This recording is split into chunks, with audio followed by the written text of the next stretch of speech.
Y Mateo, libro de Mateo 11, le vamos a dar lectura en el versículo 2.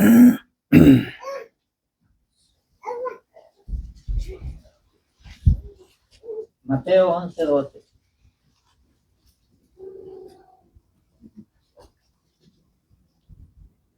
Bueno, veo que ya todos lo tienen, dice así, hermano. Y desde los días de Juan el Bautista hasta ahora, el reino de los cielos sufre violencia y los violentos lo arrebatan. ¿Verdad? Bueno, pueden tomar asiento, mis hermanos, y con estas palabras, pues, le damos el tiempo aquí a nuestro hermano Tino, ¿sí?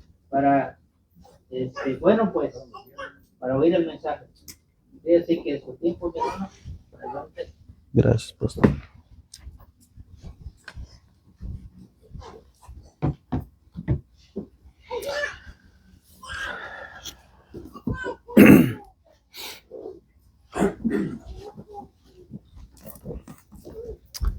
¿Cómo estamos, hermanitos? Amén. No voy a usar el proyector porque no tengo el PowerPoint. Se me borró y necesito pagar para instalarlo otra vez.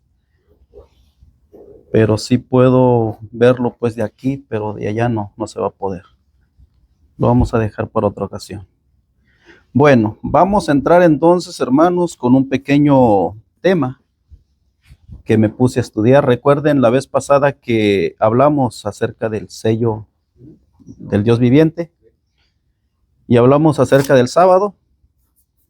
Hoy quería presentar la marca de la bestia, pero como no tengo los slides, lo vamos a dejar para la próxima, para mostrarles ahí la marca de la bestia, el número de su nombre y todo lo que se está haciendo en esta gran nación más que nada. Ya oramos, ya pedimos la bendición de Dios y la dirección. Y en esta mañana estaba yo estudiando, bueno, en la semana estaba yo estudiando un poco acerca de las características de la iglesia. Sabiendo, hermanos, no sé, para todos, yo creo que para al adventista es noticia lo que está sucediendo tanto en Estados Unidos como en México y en África, que se ha suscitado sobre imponer por ley el día domingo, la ley dominical. Pues hay una organización aquí en Estados Unidos. ¿Cuántos? No sé si ustedes ya lo vieron, ya lo oyeron. El Heritage Foundation. Pensadores muy grandes, hermanos, que ellos son los que controlan casi, pues, el gobierno. Ellos están pidiendo que por favor sea obligatorio el domingo para establecerlo como un día familiar. ¿Cómo trabaja el diablo? El diablo va a trabajar de esta manera. Recuerden que la primera enmienda de la Constitución de los Estados Unidos viola ese decreto, pero no lo van a hacer por ese lado para imponer un día religioso, lo van a imponer un día familiar. O sea, el diablo sabe cómo va a entrar para que pueden esquivar a la ley, la primera enmienda. Lo van a poner como día de la familia. Entonces estaba yo estudiando sobre eso. Muchos ministerios están publicando todos esos temas. Y hermanos, en México también. Lo que se mueve aquí, se mueve allá y se mueve en todo el mundo. Están queriendo que, ojalá y este presidente, dicen ellos, acepte para que Estados Unidos sea un mejor país a través de educar primeramente a la familia.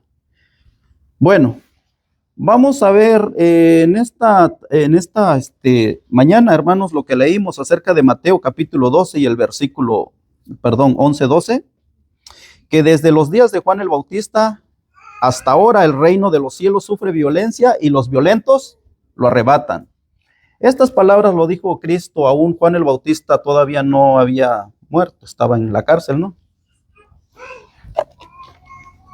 Entonces, aquí vamos a ver algo muy importante porque dice que los violentos lo arrebatan.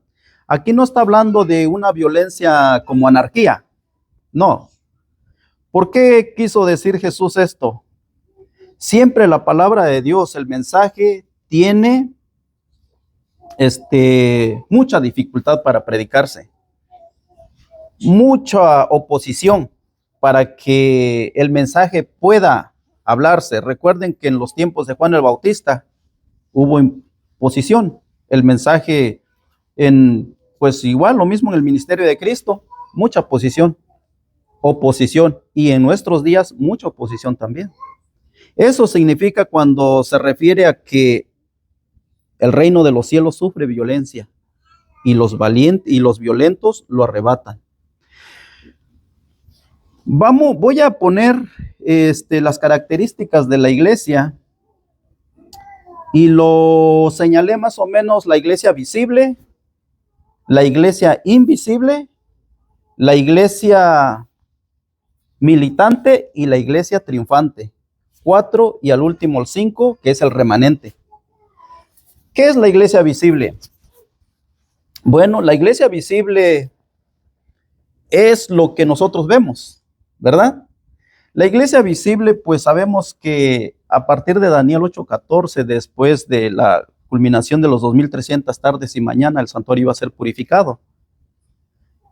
En 1844 Dios levantó un movimiento. Desde ahí se empezó a levantar este movimiento adventista. ¿Con cuál propósito? Este movimiento, hermanos, que posteriormente le dieron un nombre, el señor Hewitt, de apellido Hewitt, ¿no? Fue el que acertó ese nombre y se le puso el nombre como Adventista del Séptimo Día. En 1860, 1863. Entonces, ¿cuál es el propósito por la cual Dios levantó este movimiento? ¿Está cumpliendo su propósito? Vemos que no, hermanos.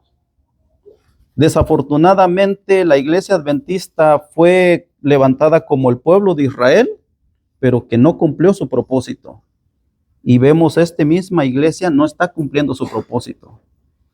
Y yo no lo creía cuando me contaban que dentro de la iglesia adventista se está viendo cosas muy, pero muy feas. Hasta que ahorita pues ya todo graban. En todos lados hay cámaras y se mira lo que hacen. Tambores, danzas, fiestas paganas, que por cierto este mes viene una fiesta que también lo van a celebrar allá dentro de la iglesia adventista. El Día del Amor y la Amistad. Y en el sábado. Y vemos que dentro de esa iglesia hay un grupo de club de conquistadores, se llama, para entretener a los jóvenes. Y los pastores de renombres defienden ese club, diciendo que para que los jóvenes aprenden a acampar, ¿cómo dice? A aprender a echar nudos, a hacer fogatas y entretenerlos. Creo que eso no nos, como padres debemos enseñarle a los jóvenes qué es eso. No necesitamos club de conquistadores dentro de la iglesia. Eso es, ellos lo defienden, que no es masón, pero esa es una masonería. Las ciencias ocultas. Entonces se mira todo esto, pero lo defienden.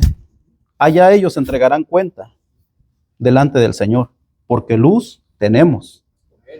No estamos en tinieblas, tenemos luz, hermanos. Vemos entonces cómo es que la iglesia fue levantado, con qué propósito. Entonces vamos a ir primero a Malaquías, capítulo 3. Y en el libro de Malaquías, el capítulo 3, y en el versículo, le voy a dar lectura, el versículo 1, dice: he aquí yo envío mi mensajero, el cual preparará el camino delante de mí. y vendrá súbitamente a su templo el Señor a quien vosotros buscáis, y el ángel del pacto a quien deseáis vosotros, he aquí viene, ha dicho Jehová de los ejércitos. Ok. La iglesia visible, hermanos, ahorita en la actualidad, según el censo que ellos hacen en 2025, pues son cerca de 23 millones de creyentes de la pura iglesia adventista. Entonces son muchos, es un grupo muy grande. Está hablando, la iglesia adventista está creo que es en 210 países. Está la iglesia con un total de 23 o más de 23 millones de creyentes. Pero ojalá y esos 23 millones estuvieran haciendo lo que el Señor, para el propósito que el Señor los levantó. Pero vemos aquí en Malaquías, he aquí yo envío mi mensajero. ¿A quién se está refiriendo aquí? Malaquías. Bueno, recuerden que vino el primer Elías, vino el segundo Elías, que es Juan el Bautista, para preparar el camino del Señor. Y ahora está el tercer Elías, con ese propósito de preparar el camino para la venida del Señor. Entonces, he aquí yo envío mi mensajero, el cual preparará el camino delante de mí, y vendrá súbitamente a su templo el Señor a quien vosotros buscáis. Me voy al capítulo 4 de Malaquías mismo y nos brincamos hasta el 4:5, dice: he aquí yo os envío el profeta Elías antes que venga el día de Jehová grande y terrible. El Señor manda a alguien adelante a preparar el camino. Mandó a Elías, mandó a Juan el Bautista y está mandando a un grupo que prepare el camino para la pronta venida del Señor. Con ese propósito, Dios levantó a este movimiento, a esta iglesia adventista. Y si vamos al libro de Isaías en el capítulo 58, hermanos, Isaías 58:12 dice: y los tuyos edificarán las ruinas antiguas, los cimientos de generación y generación levantarás, y serás llamado reparador de portillos, restaurador de calzadas para habitar. Con ese propósito fue levantado la iglesia, con el propósito de reedificar las ruinas antiguas, los cimientos. ¿Cuáles son los cimientos? ¿Cuáles son las ruinas antiguas? Todo lo que fue echado por tierra a través de Roma.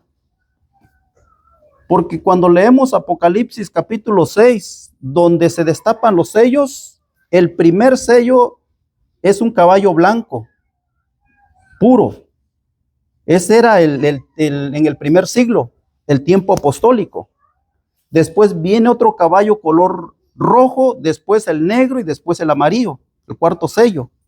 Esas son las etapas de la iglesia. La iglesia primitiva, de ahí mueren los apóstoles, se levanta otra y la persecución viene por Roma.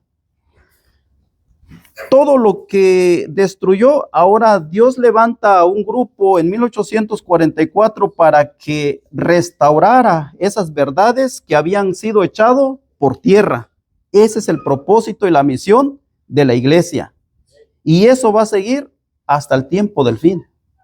Preparar el camino, dar el mensaje. Dice la hermana White en un comentario que lo que se debería estar predicando en estos tiempos es la verdad presente, el mensaje de los 3 ángeles. Eso es, hermanos.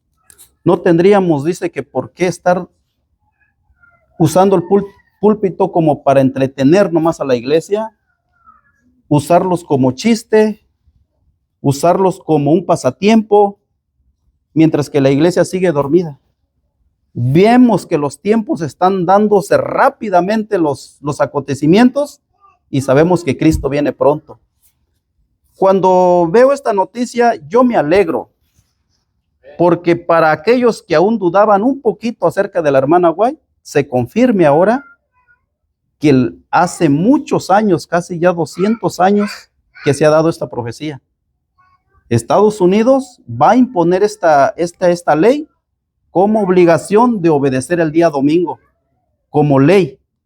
Y cuando esta nación imponga ese día como ley, vendrá ruina sobre esta nación.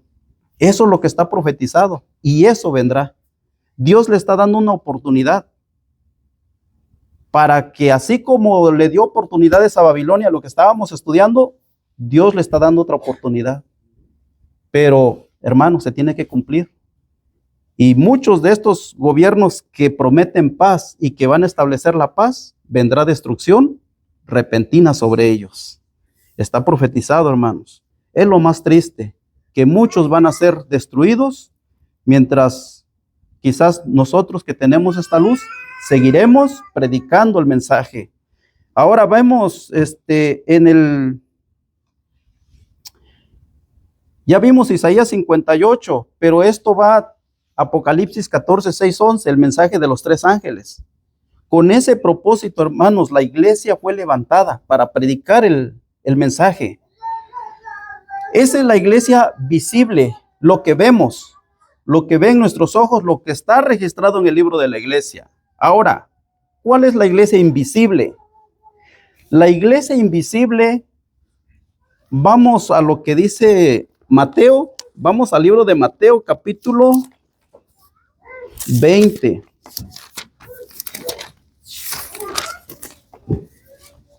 Mateo capítulo 20 y en el versículo, vemos en el libro de Mateo capítulo 20, todo este capítulo hasta el 16, vemos que aquí los obreros de la viña, esta es una parábola. En el versículo 6 dice, y saliendo cerca de la hora 11, la última hora del día, halló a otros que estaban despreocupados y les dijo, ¿por qué estáis aquí todo el día despreocupados? Y le dijeron, porque nadie nos ha contratado. Y él les dijo, id también vosotros a la viña y recibiréis lo que sea justo. Nos brincamos hasta el 16 y dice, así los primeros serán postreros y los postreros primeros, porque muchos son llamados y pocos los escogidos. ¿Dónde está entonces la iglesia invisible? ¿Dónde está la iglesia invisible? Hermanos, está ya en las iglesias caídas, dentro del catolicismo, dentro del protestantismo apóstata, hay personas fieles que Dios los va a llamar hasta la última hora, hermanos. Ese es pueblo de Dios. Lo que nuestros ojos no ven, lo que la iglesia no ha registrado, esa es la iglesia invisible. Están en muchas denominaciones, hermanos, y ellos van a venir, y van a venir con un celo mayor que la nuestra, hermanos. Van a venir y no van a venir a sentarse, y no van a venir a calentar bancas, como decía la hermana. Van a venir a predicar el mensaje, y van a vivir el mensaje. Esa es la iglesia invisible. En el libro de Romanos, vamos a Romanos capítulo 9, y el versículo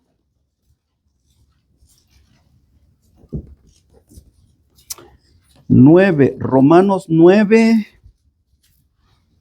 23. Voy a darle lectura y dice, para hacer notorias las riquezas de su gloria, las mostró para con los vasos de misericordia que él preparó de antemano para gloria, a los cuales también ha llamado. Esto es a nosotros, no solo de los judíos, sino también de los gentiles. ¿De los gentiles? Es pregunta. Como también en Oseas dice, llamaré pueblo mío al que no era mi pueblo, y a la no amada, amada. En el 26, en el lugar donde se les dijo, vosotros no sois pueblo mío, allí serán llamados hijos del Dios viviente. También Isaías clama tocante a Israel, si fuera el número de los hijos de Israel como la arena del mar, tan solo el remanente será salvo. Porque el Señor ejecutará su sentencia sobre la tierra en justicia y con prontitud. Vemos, hermanos, que Dios levantó al pueblo de Israel, a ese pueblo, para hacer luz a todo el mundo. Y lo comparo con la iglesia adventista. Pueblo de Israel, iglesia adventista, para hacer luz a todas las naciones. Israel no aprobó. Israel apostató. Israel rechazó lo que Dios le había propuesto que fuera. La iglesia adventista es lo mismo. La iglesia adventista está rechazando lo que Dios quiere que predique. Lo ha rechazado y lo está rechazando, hermanos. Se han ido sacando poco a poco el espíritu de profecía. No creen ya en el espíritu de profecía. Están blasfemando contra el Espíritu Santo, de la cual no habrá perdón. Ni en esta, ni en la que viene. No habrá. Porque tristemente hay iglesias, hermanos, que no se sienten contentos en esos lugares. Hay personas que no se sienten a gusto. Ese es pueblo de Dios. Ese es pueblo de Dios. Hay personas en la iglesia católica que no están a gusto con el mensaje. En las iglesias bautistas, pentecosteses, testigos de Jehová, mormones, que no están contentos ahí. Ese es pueblo de Dios que los va a llamar Dios en la última hora. En la hora 11.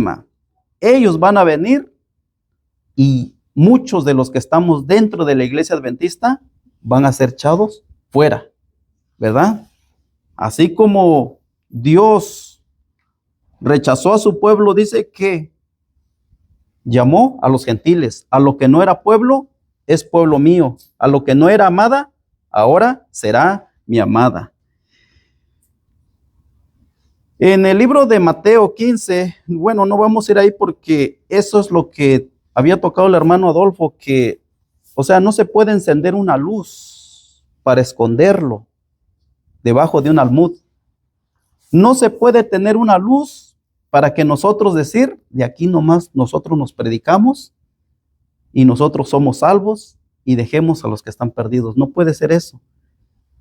Entonces, las iglesias caídas o la Babilonia o las iglesias apóstatas, hay pueblo de Dios ahí.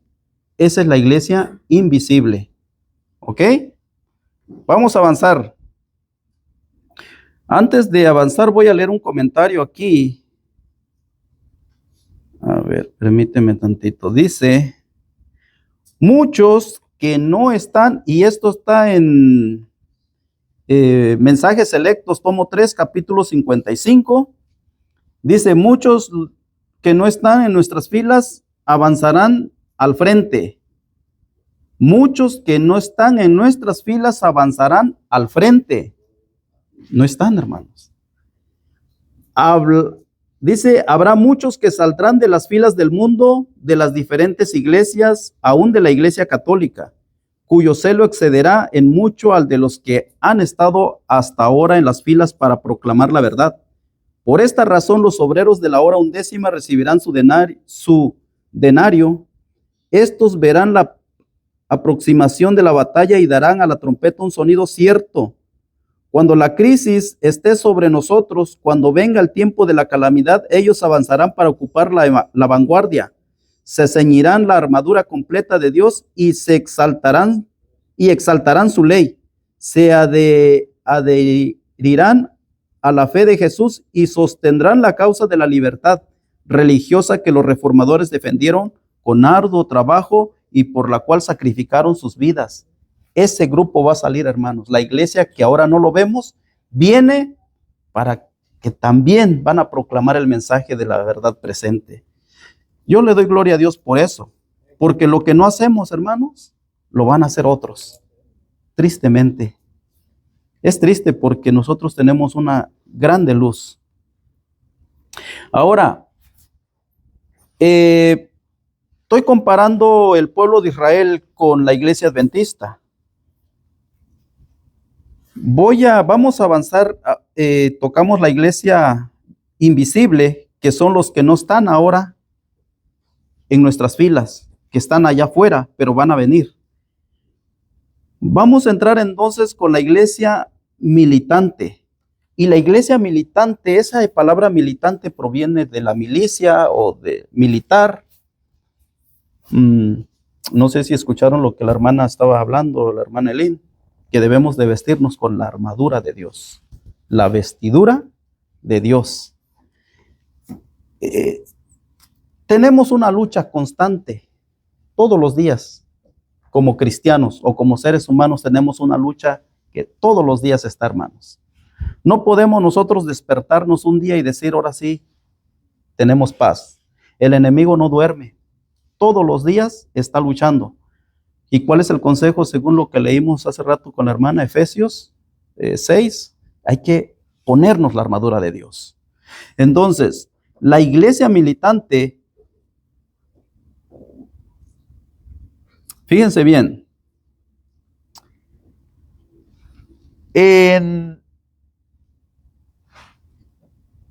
¿cómo lo pongo aquí? A ver, permíteme tantito. ¿Qué es la iglesia militante?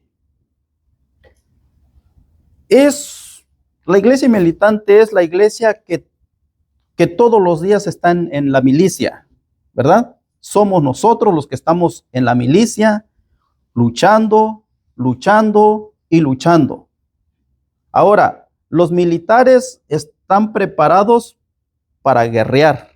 Los militares están preparados para combatir.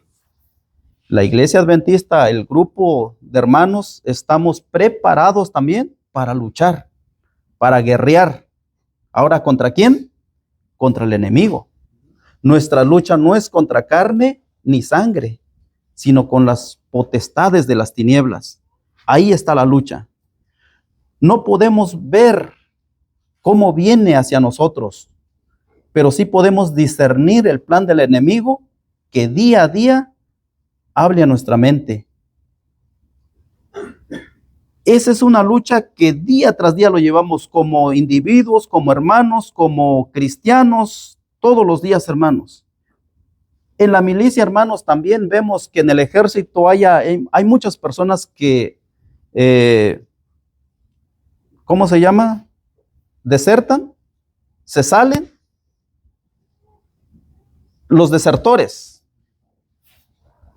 Vemos, por ejemplo,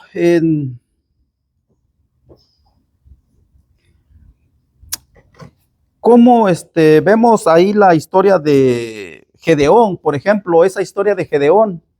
Los desertores, los que tuvieron miedo, ya no fueron a la batalla. Solamente quedó un remanente, un grupo reducido nomás para enfrentar a los madianitas. Entonces, en el ejército hay desertores. En la iglesia adventista o en nuestro movimiento, en nuestra iglesia, hay desertores también. Es lo más triste cuando tú vas a desertar ya te cansaste, ya no quieres seguir adelante, ya mejor prefieres irte al mundo, prefieres otras cosas que no sea Cristo. Estás desertando. Ya. Es la misma visión que tuvo la hermana White, que muchos iban caminando y iban saliendo. Y solamente los valientes van a quedar al final. Solamente aquellos que luchan día con día, ellos van a prosperar hasta el fin. Y el que prospera hasta el fin, será salvo. Ahora, la iglesia está compuesta de hombres y mujeres falibles, ¿ok? Esa es la iglesia militante. No es la iglesia triunfante. Dentro de la iglesia hay trigo y cizaña.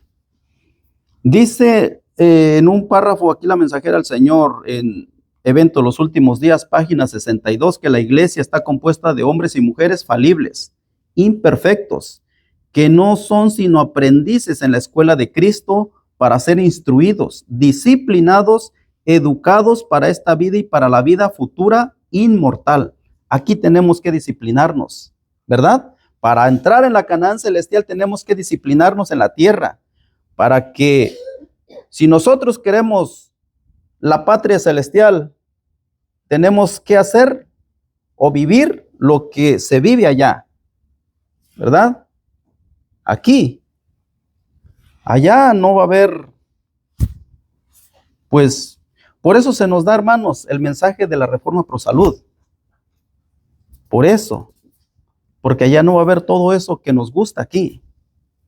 ¿Verdad? Aquí tienes que practicar de dejar de consumir cosas que te hacen daño. Dejar de beber todo lo que te hace daño. Porque allá no vamos a comprar refrescos. No vamos a tener sodas. No va a haber carne, no va a haber muerte. Hay un río donde aquí tenemos que aprender a tomar agua. ¿Verdad? Agua. Entonces, vemos que la iglesia está compuesta por hombres y mujeres falibles. Algunas personas parecen pensar que al entrar en la iglesia serán cumplidas sus expectativas, porque está la expectativa y está la realidad, ¿verdad? Y pareciera que si vamos a una iglesia, puro santo, ¿no? Eso piensan algunos. Y dice, y hallarán solamente personas puras y perfectas, pero son celosas en su fe, y cuando ven faltas en los miembros de la iglesia, dicen, nosotros abandonamos el mundo para no tener ninguna asociación con individuos malos, pero el mal aquí también se halla. Y preguntan, como los siervos de la parábola, ¿de dónde pues tiene cizaña? Pero no necesitamos chasquearnos así, pues el Señor no nos autoriza a sacar la conclusión de que la iglesia es perfecta.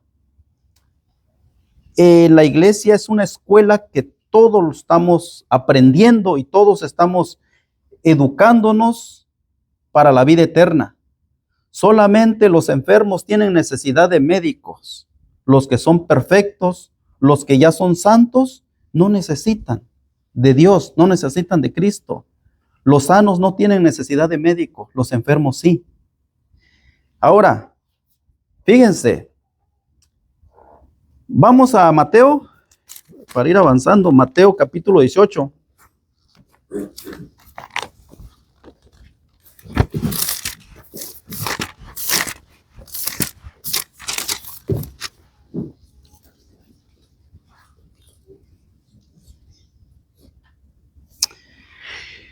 En el 18, pues fíjense, voy a leerle en el 6. Y cualquiera que haga tropezar a alguno de estos pequeños que creen en mí, mejor le fuera que se le colgase al cuello una piedra de molino, de asno, y que se le hundiese en lo profundo de la mar.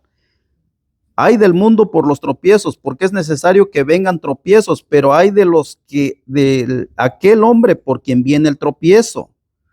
¿Ok? O sea que es necesario que haya, pero hay de aquel que por quien venga el tropiezo. Por eso dice en la parábola, ¿de dónde pues tiene cizaña? O sea, en la iglesia hay de todo un poco, pero todos debemos de prepararnos para santificarnos aquí. No esperemos que hasta que Cristo venga, entonces vamos a prepararnos. Y hermanos, es la iglesia de Cristo aquí en la tierra, la iglesia militante, que todavía no es la triunfante. Pero esta iglesia fue preparada para proclamar las verdades. Vemos que la iglesia adventista ahora sabemos que la verdad del sábado, la verdad sobre la Reforma Pro Salud, sobre la vestimenta, todo eso surgió en esos años, de 1844 en adelante. Empezó a surgir todo la verdad por ejemplo, la verdad del sábado por este pionero José Bates. Él es el que se le dio la luz del sábado. Por eso yo me sorprendí cuando alguien me dijo que ya no creía en los pioneros o en escritos de los pioneros más que solamente en los escritos de Elena G. de White, de la mensajera del Señor. Y vemos cómo Dios usó a estos pioneros para darle luz y revelárselos. Y la hermana aprobaba el mensaje. Dice que es mejor colgarse una piedra en el cuello y echarse a lo profundo de la mar que hacer tropezar a uno de estos pequeñitos. Hermanos, entonces aquí debemos de tener cuidado de cómo dirigirnos, cuidar nuestra vida, cuidar tanto nuestra vida espiritual como nuestra vida física, porque somos cartas leídas. Somos cartas leídas al mundo. Y cuando te dicen, si tú vas a la iglesia y te portas así, entonces, ¿cómo esperas que yo voy a llegar a la iglesia? No, somos un tropezadero. Hay que cuidar en todo aspecto, hermanos. En todo aspecto, tener mucho cuidado, pedirle a Dios que nos ayude a moldearnos a la semejanza de Cristo. La iglesia triunfante, hermanos, eso sí ya está en Apocalipsis capítulo 22. Esa es la iglesia triunfante, hermanos. 22:11 dice que el que es justo sea injusto todavía, y el que es inmundo sea inmundo todavía, y el que es justo practique la justicia todavía, y el que es santo santifíquese todavía. Esta es la iglesia ya triunfante. Este es el residuo, el remanente que ya salió de todo lo demás. Entonces, Efesios 5:7 dice que Cristo viene por una iglesia pura, sin mancha, santo. Estos son los que se santificaron. Esta es la iglesia triunfante.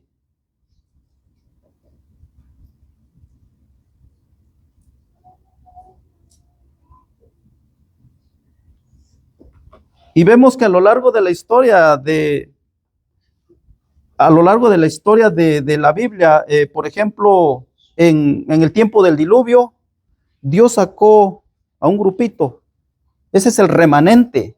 El remanente. Este es porque todos decimos somos la iglesia remanente. Pero el grupo remanente es un grupo muy reducido. Un grupo, ahora sí que lo que se habla ahí en el libro de Apocalipsis, el capítulo 14, en el libro de Apocalipsis 14,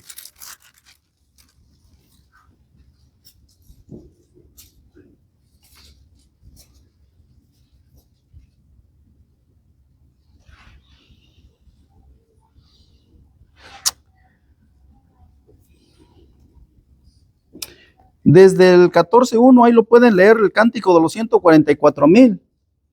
Pero en el 14:4 dice, estos son los que no se contaminaron con mujeres, pues son vírgenes, y estos son los que siguen al Cordero por donde quiera que va.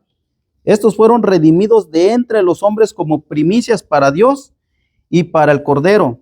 Ahora, vemos que la iglesia triunfante, hermanos, y aquí nos vamos ya con la iglesia remanente, es un grupo muy reducido. Vamos al libro de Apocalipsis capítulo 12, una hoja atrás, en donde vemos, por ejemplo, en el libro de Apocalipsis se menciona tan solamente 2 iglesias, ¿cierto? Una en Apocalipsis 12 y otra en Apocalipsis 17. Ahí están las 2 iglesias, hermanos. Una es la iglesia de Dios y la otra, la iglesia del enemigo. Entonces solamente hay 2. Puede haber muchas denominaciones, pero la iglesia pura, la iglesia de Apocalipsis 2 es una iglesia pura, una iglesia que se alimente de la palabra de Dios. La de Apocalipsis 17 dice que es una iglesia madre y tiene hijas y es ramera. Entonces, esa iglesia está corrompida, la de Apocalipsis 17. Pero como regresando otra vez a lo de Noé, en el tiempo de Noé el diluvio vino, tan solamente 8 personas, ese fue el remanente de Dios, ese fue la pequeña iglesia que se salvó del diluvio. Vemos también cómo Elías, en los tiempos de Elías, pensaba Elías que había quedado él solo, pero ¿qué le dijo el Señor? Aún hay 7,000 rodillas que no se han doblegado ante Baal. O sea que ese es el remanente, pues. Siempre en la historia viene un grupito, un remanente. Vemos con lo de Gedeón, los 300 hombres que se mantuvieron firmes para ir a luchar. Ese es el remanente. Vemos también en Sodoma, Lot, y de una ciudad grandísima, pues nomás Lot. Vemos también los espías que Josué mandó a la tierra prometida. ¿Cuántos nomás? 2. Ese es el grupito, el remanente. Vemos también que en Lucas 13 dice que muchos andan por el camino ancho y dice que muy pocos andan por el camino angosto. Son pocos los que van a entrar, pocos los que la van a hallar. Entonces en Apocalipsis 12, donde estábamos, si ya lo tienen ahí, voy a leer en el versículo 17. Entonces el dragón se llenó de ira contra la mujer y se fue a hacer guerra contra el resto. Esa palabra resto es el remanente de la descendencia de ella, los que guardan los mandamientos de Dios y tienen el testimonio de Jesucristo. Esta es la iglesia remanente, el puñadito, los poquitos que van a proclamar el mensaje. Solamente aquellos que se mantuvieron o se están manteniendo fieles a Dios. Esta es la iglesia remanente. Ahora, todo lo que se está llevando a cabo, tanto en Estados Unidos como ahorita en el Congreso, pues mandaron este comunicado de que se estableciera este día domingo como un punto para restaurar a las familias. Ese es con otro propósito. Estados Unidos está hablando como dragón, ¿verdad? Ahora está queriendo hacer la voluntad del Papa. ¿Y lo va a lograr? Pues está escrito que sí lo va a lograr. Y aquellos que no se someten a querer guardar el domingo, dice que pena de muerte, cárcel, despojo, te van a prohibir, ya no vas a tener libertad de poder quizás tener una cuenta en el banco. Nos van a limitar, hermanos, de muchos de nuestros derechos. Para allá vamos. Para allá vamos, hermanos. Voy a leer aquí un comentario. Y dice: el mundo entero será incitado a la enemistad contra los adventistas, porque ellos no rendirán pleitesía al papado, honrando el domingo.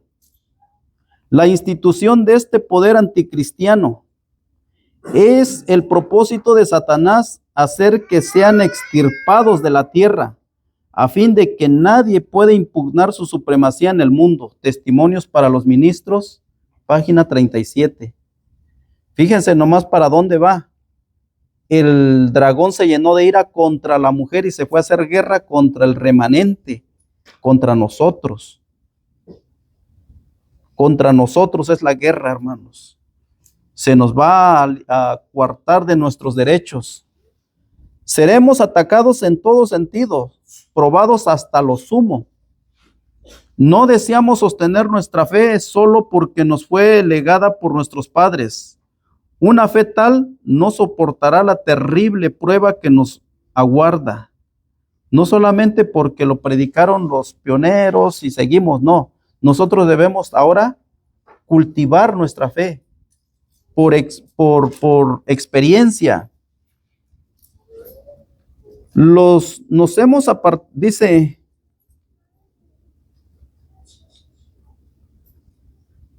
solo porque nos fue legada por una fe tal no soportará las terribles pruebas que nos aguardan. Queremos saber por qué. Nos hemos apartado del mundo como un pueblo separado y peculiar. Las potestades de las tinieblas desplegarán sus baterías contra nosotros, y todos los indiferentes y descuidados que han depositado sus afectos en sus tesoros terrenales y no se han preocupado por comprender la relación de Dios con su pueblo, serán su fácil presa. Ningún poder fuera del conocimiento de la verdad, tal como es en Jesús, nos dará la resolución y firmeza. Pero si lo poseemos, uno podrá perseguir a 1000 y 2 pondrán en fuga a 10,000. Eso está también y se encuentra en la Review Herald, 29 de abril de 1884. Entonces, si nosotros o la iglesia sigue dormida, hermanos, no vamos a estar preparados para lo que se nos viene, porque lo que se viene es algo terrible. Es algo que quizás nos imaginamos, pero muy poco, ¿verdad? Todo lo que se nos va a prohibir. No vamos a tener acceso a comprar quizás alimentos. No vamos a tener acceso quizás a tantos beneficios, asistir a un hospital. Si nos estamos enfermando o muriendo, no vamos a poder. Esas son unas pruebas, hermanos, que no nos imaginamos. Nuestros hijos muriéndose. No vamos a poder tener acceso a un medicamento, tan solo porque no obedecemos al domingo. Es algo terrible lo que le espera a la iglesia, lo que nos espera a nosotros si somos fieles a Dios. Pero también hay que tener fe en Cristo, que Él es el que nos va a dar la fortaleza, que Él va a suplir nuestras necesidades, que Él es el que nos va a acompañar en los momentos difíciles, ¿verdad?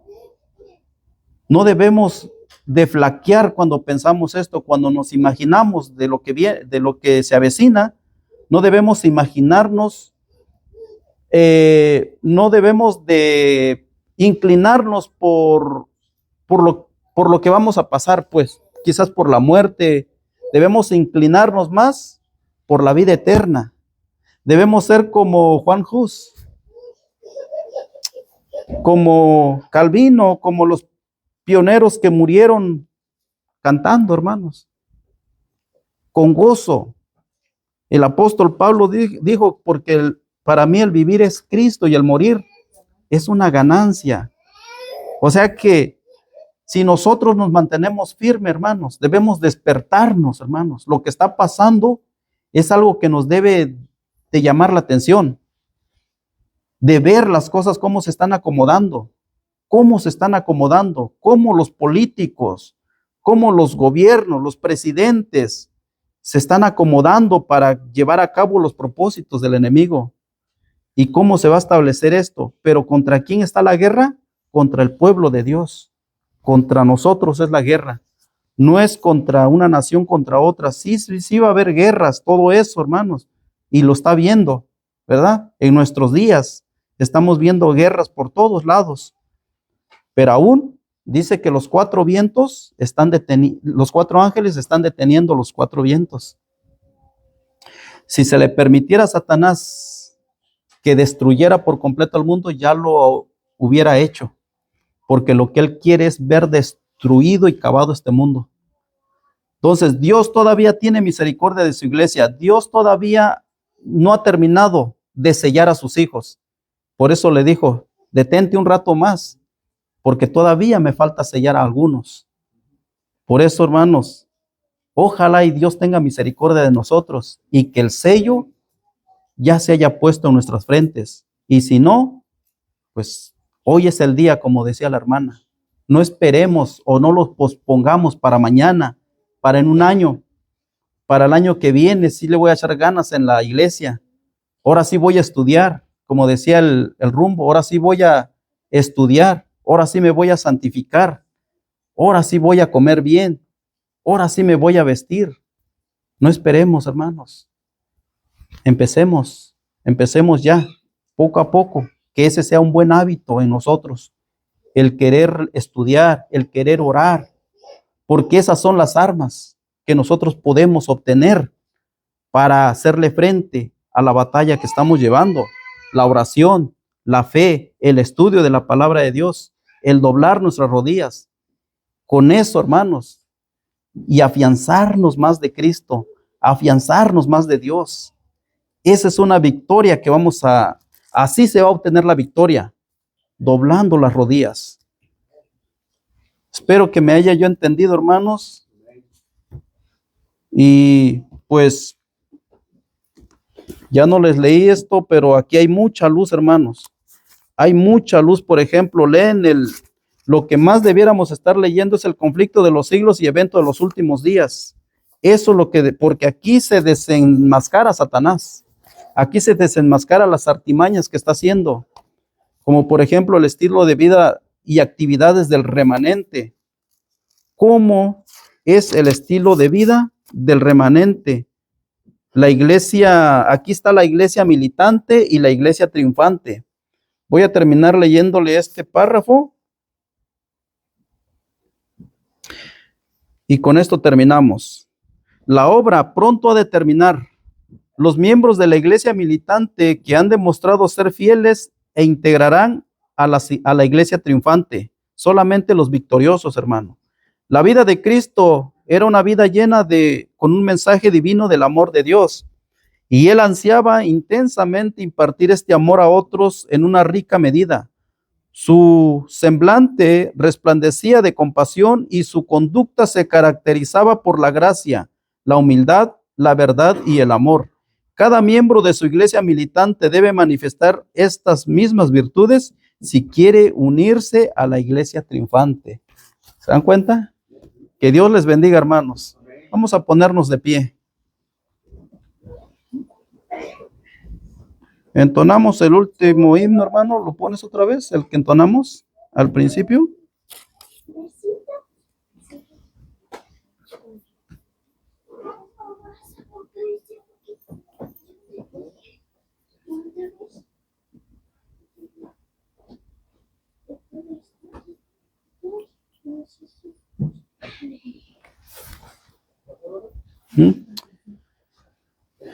Sí, el 255.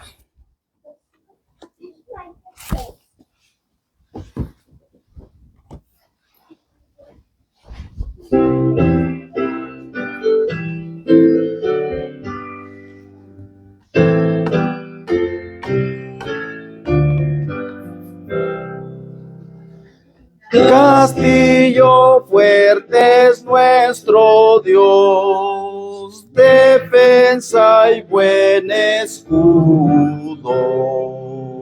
Con su poder nos librará en este trance agudo.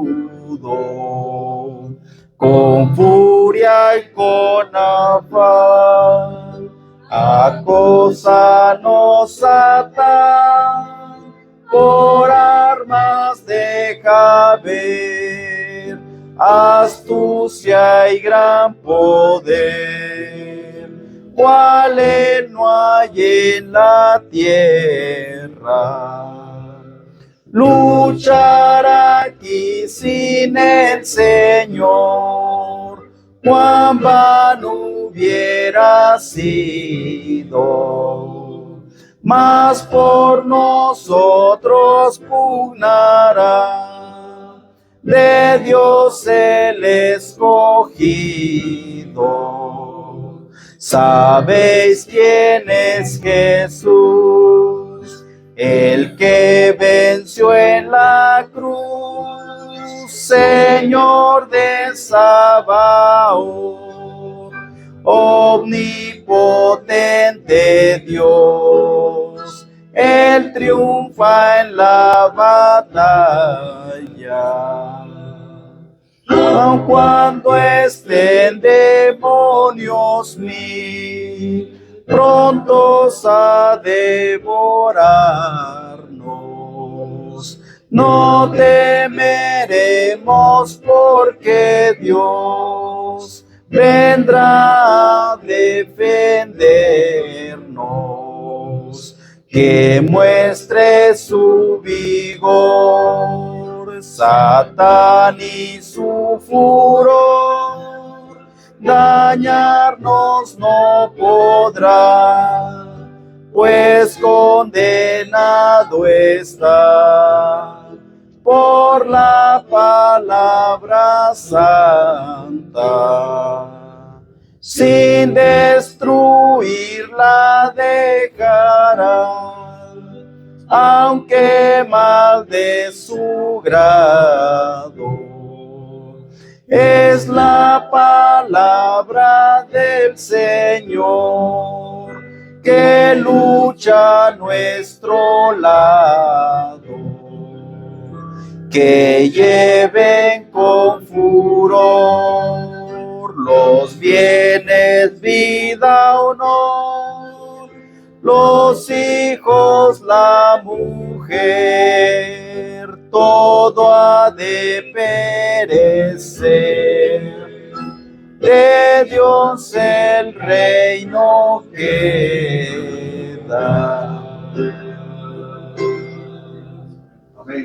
Vamos a ir de rodillas para orar.